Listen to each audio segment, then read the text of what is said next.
Euromaxx highlights. And here's your host, Karin Helmstedt.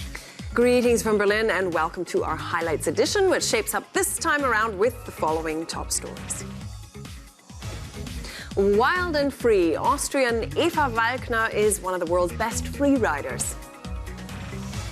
Short and sweet, InstaMiniSeries are an up-and-coming way to use video on the internet. And state-of-the-art and smart digital innovations revolutionize the tourism industry. And we're starting off with a female athlete with some guts to spare, and that is Ava Volkner of Austria. She is both a sports journalist and a professional freerider, which means that she spends most of her time skiing off-piste and, of course, all of her time moving in a testosterone-dominated world. Well, every extreme athlete has to be tough, but to be a world champion freerider, you also need to be fearless when it comes to heights, jumps, or breakneck speed. The French Alps around Chamonix. At an elevation of some 2,600 meters, Austrian freeskier Ava Volkner sets out on the second stage of the Freeride World Tour, jumping cliffs and rocks that are meters high. It's great being on the mountain. The snow's fantastic, so it's lots of fun. 36-year-old Ava Volkner is a star among freeriders, skiers who go off-piste into the backcountry. She's already chalked up several victories in past Freeride World Tours. In 2015, she became world champion. This sport is about far more than speed.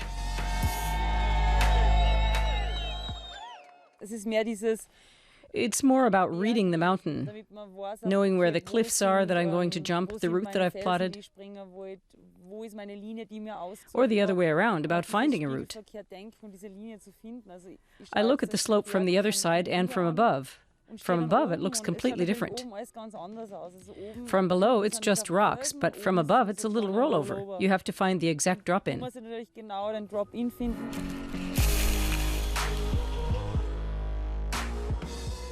Held annually since 2008, the Freeride World Tour is the world's most demanding freeriding competition. It's held in 5 stages in 5 countries. Only the start and finish lines are set. The route in between is plotted by each athlete. Referees award points for every run. Ava Volkner is once again the women's favorite. This year, once again, Ava has a really good chance. She's talented. She hardly ever wipes out. She's very fast and technically quite strong. She can also jump high. She's got everything it takes to win again this year. Eva was born in 1979, just south of Salzburg. She started learning to ski at the age of 3. Soon she was taking part in international races. In 1995, she entered the Europa Cup for Austria. In 2010, she switched to freeriding. Even after several falls and injuries, she hasn't given up. Her ambition keeps her going. I take the sport very seriously, more so than many others, perhaps. I do an extreme amount of training in summer and even in winter. I spend 5 or 6 days a week at our Olympic Center in Salzburg, training for 4 to 5 hours a day, which is very tough. Sometimes it can get monotonous in the weight room. Ava Faulkner is one of the very few women who can make a living from freeriding, though the fees women command are not high. Men of the same skill level can earn 10 times as much from sponsors and advertising.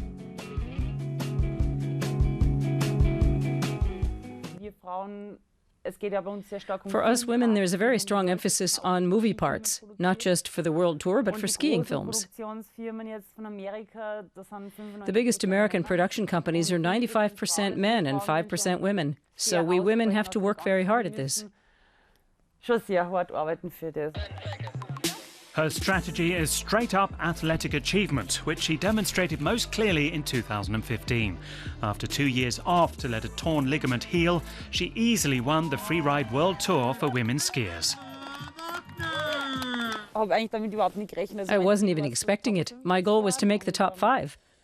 But when I won, that's when the tears started.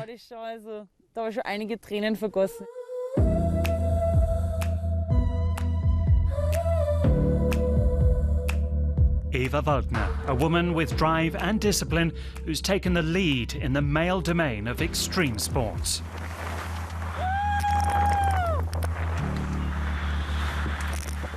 Well, in terms of visual entertainment, the photo-sharing platform Instagram is a phenomenon unto itself. Launched back in 2010 as a free service to share pictures, it's meanwhile seeing an average traffic of about 70 million uploads a day. And because everything is moving in the direction of shorter and faster, the InstaMiniSeries is taking off as a new creative form. Like a TV series boiled down into about just 10 minutes or even 7. And even big-name artists like the late David Bowie have given this ultra-compressed narrative form their blessing. Here's more. Sharing snapshots of anything that grabs you. That's the idea behind the Instagram social media platform. The video function is also very popular. There are even entire video series. From action-packed thrillers to creative reinterpretations of David Bowie songs, each video episode is no more than 15 seconds long. Put together, they become an InstaMiniSeries. Adam Dewar of Britain created the first thriller miniseries especially for Instagram. Dewar is a short film writer by trade, but miniseries are new territory. Well, I think it's a completely different way of storytelling than normally. You don't get nearly as much time in it, and that's an incredible challenge. So I love the ability to just take the very essence of a story. Dewar's contribution is called Shield 5. The 28 episodes were produced in Britain with a professional film crew.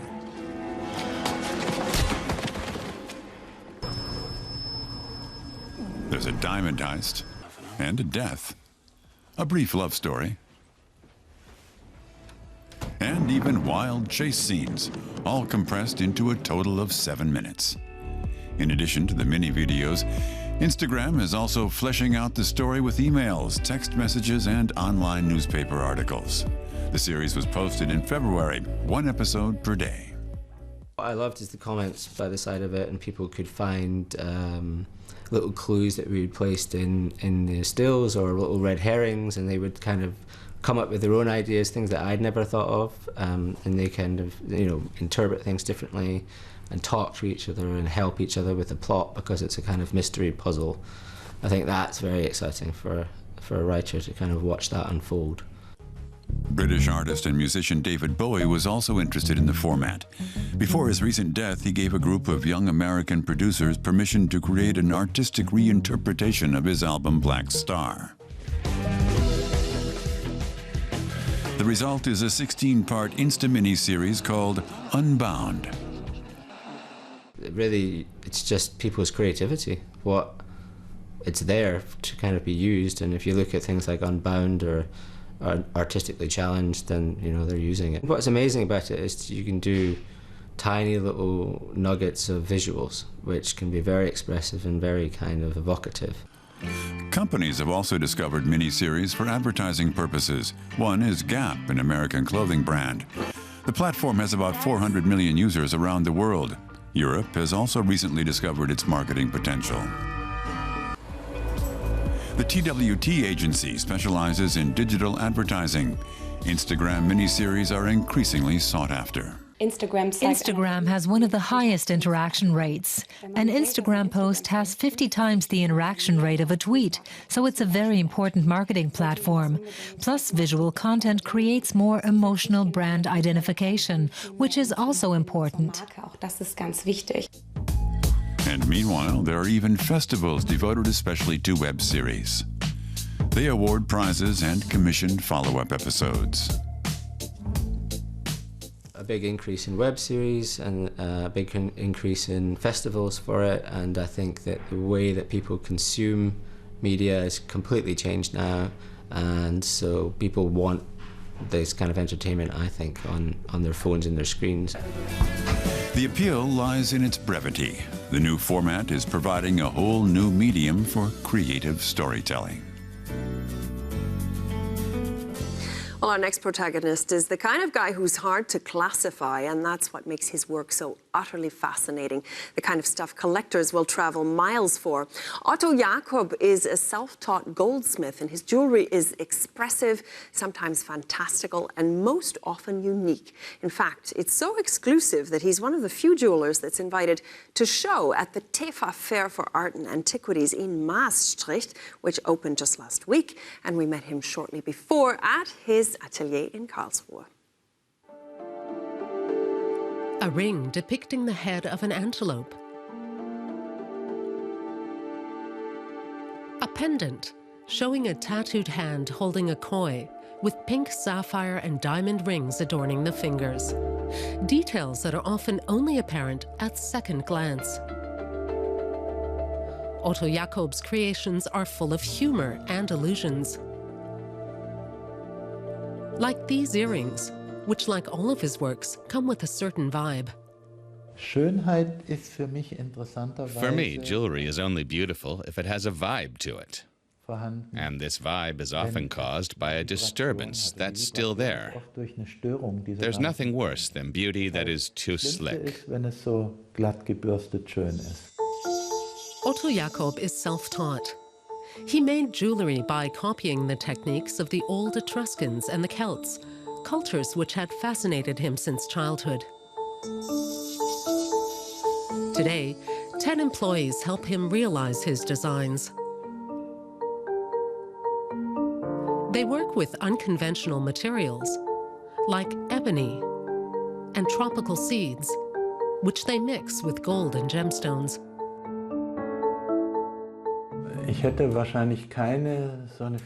I probably wouldn't have such a variety if I didn't love so many different materials.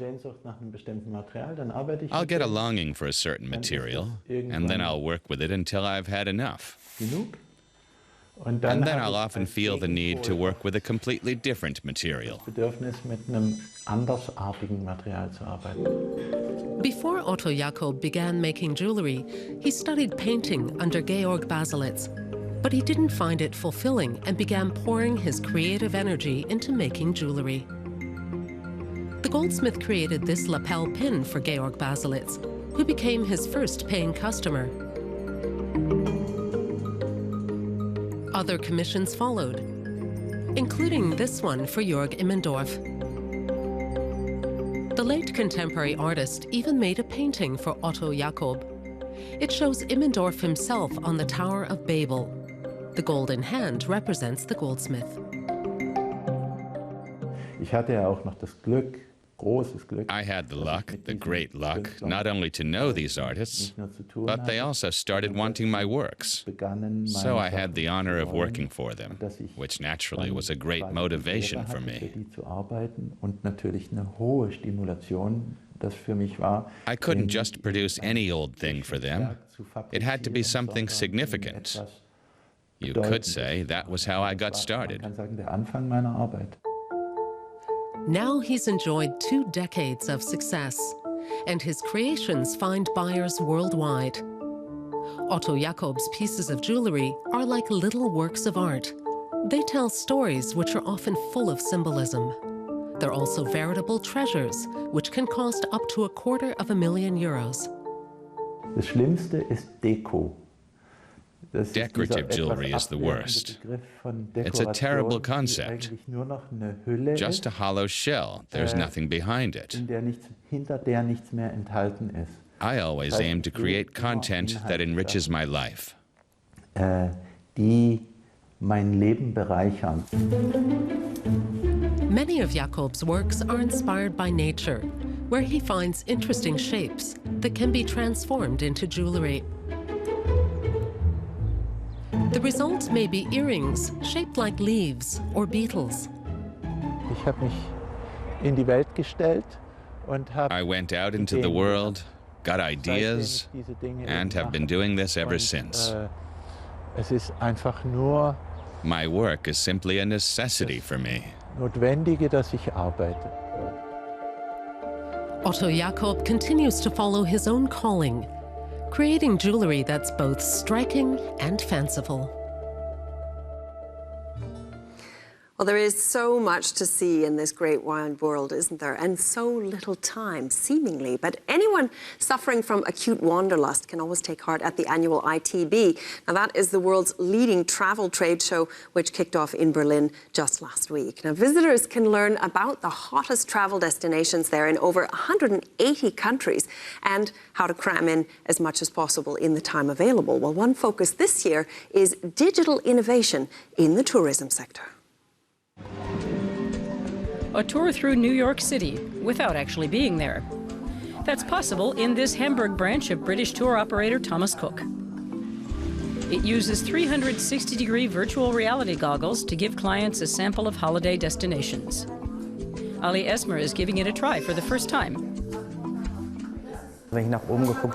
When I looked upwards, I could see the helicopter overhead, and looking down, I got nervous because I'm scared of heights. It actually felt like I was in New York. Clients can also virtually explore hotels on Cyprus or the Greek island of Rhodes. Branch manager Timo Hellebrand thinks highly of this new technology. We want to allow customers to sample holiday destinations before they book. It becomes easier for them to decide whether to purchase a package or not. The virtual 360-degree experience is very close to reality. No catalog can match this. Lufthansa is also experimenting with virtual reality goggles. Passengers can now virtually take a seat on board. Cheers. And add seasoning to their virtual food, or discover the sights that await them at their holiday destination.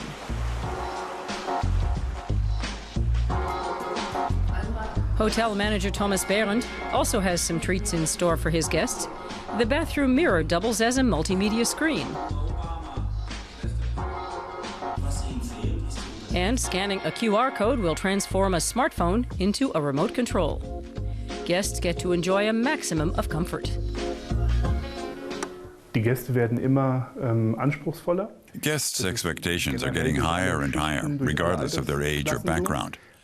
Nowadays, high-tech is commonplace in homes, so guests expect the same in hotels. It's changed. Guests used to enjoy greater technological luxury in hotels than at home. The SI Suites Hotel has partnered with the Fraunhofer Institute for Industrial Engineering. The researchers test new technologies in the so-called future hotel room. The innovations even extend to the door. To enter, guests receive a digital key on their smartphone. When the guest is thirsty, a robot serves drinks. Use the remote control to change the room's color. The window can be transformed into a large screen.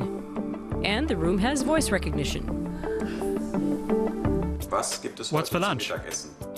Today we recommend Wiener Schnitzel, fries and salad. Die Technologie, die man einsetzt, the technology should be integrated in a way that's intuitive to guests and doesn't demand too much of them. Guests should enjoy the technology and immediately understand what it's good for.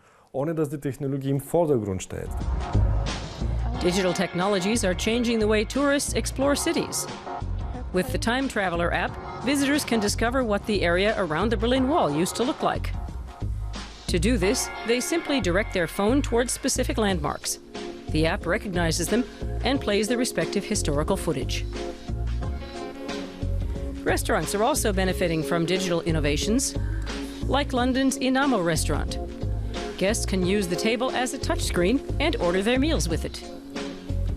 Or change the table's look, and that's only the beginning. We can see that networking plays a huge role with these digital innovations. Networking in the sense of, I know where the guest is and the situation he or she is in. With this, we know what he or she may want, so we can provide information or support accordingly, either digitally or in person. Digital innovations won't replace humans, but they will complement them. So traveling will become more interactive, personal, and efficient. But at the end of the day, people will still have to decide for themselves where they want to travel. And we'll finish off with a visit to the British city of York, speaking of travel, which, as many of you might be thinking, is, of course, the namesake of New York, otherwise known as the Big Apple. York in northern England is one of Britain's best preserved medieval cities. It boasts an impressive 2,000 years of colourful history, which explains why it's one of Britain's more popular tourist destinations. The scenic route into York leads through a bar, as the old city gates are called. There are 6 of them around the old town, and they open the way to nearly 2,000 years of history. Much of it preserved remarkably well, from medieval half-timbered houses to classical buildings and the atmospheric ruins of St. Mary's Abbey.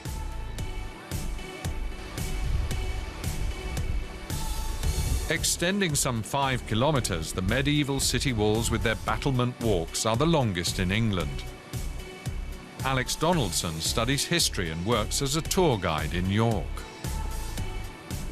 York is unique in the amount of history it has in one area. So we've got Vikings, Romans, stuff from the medieval, the Normans, everything you could possibly want, all in a tiny space. York is a small city, you can walk everywhere in about 15 minutes.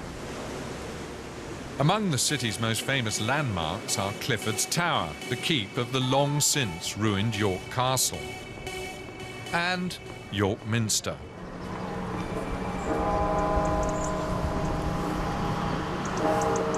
This is the biggest Gothic cathedral in Northern Europe.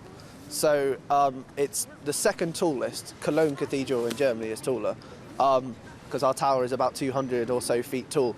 But York Cathedral is the largest in terms of landmass that it actually takes up. So it's big, and it's actually sinking by a little bit every year in one of the corners, because it's so heavy. After 250 years of construction, York Minster was dedicated to St. Peter in 1472.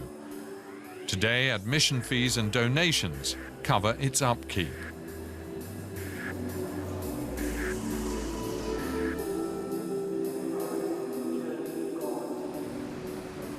Another unique feature of the city is the late medieval snickelways, narrow alleys leading to the marketplaces.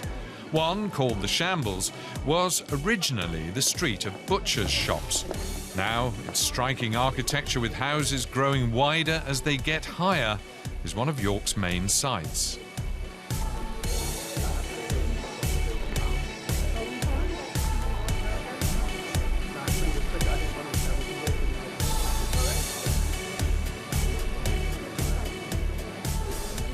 The fact the Shambles looks a little bit shambolic has become a bit of a happy coincidence. And this started in the early Tudor era. So they introduced a tax that meant that you paid your yearly tax depending on how big your bottom floor was. And so to avoid that tax or minimise it, you would make your bottom floor as small as humanely possible, then the next floor bigger and the next floor bigger to compensate. And that's why you get these lovely leaning, wonky houses we have here that makes the Shambles so iconic, really.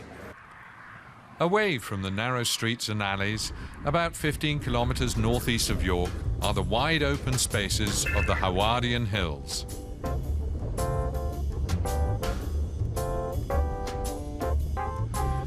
Officially designated an area of outstanding natural beauty, the hills and their old country houses are ideal for a day trip.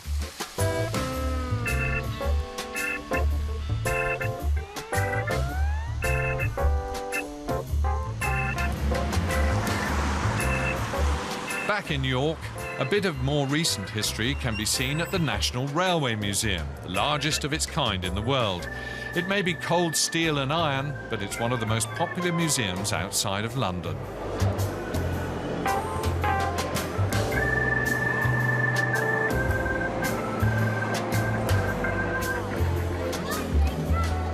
Well, 800,000 people can't be wrong, and there aren't 800,000 railway enthusiasts, really, who come to our door every year. So lots of people come in here and they wander around, and they're surprised by the size of things.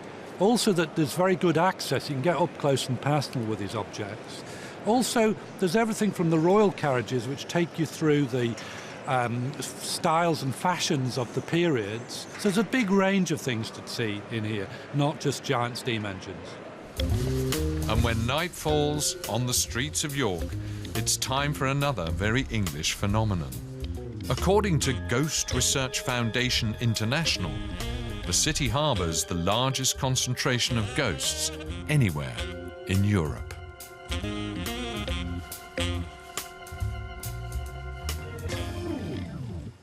And with that, our time is up. So thanks for watching, and from all of us here in Berlin, take good care. Until next time. Tschüss und auf Wiedersehen.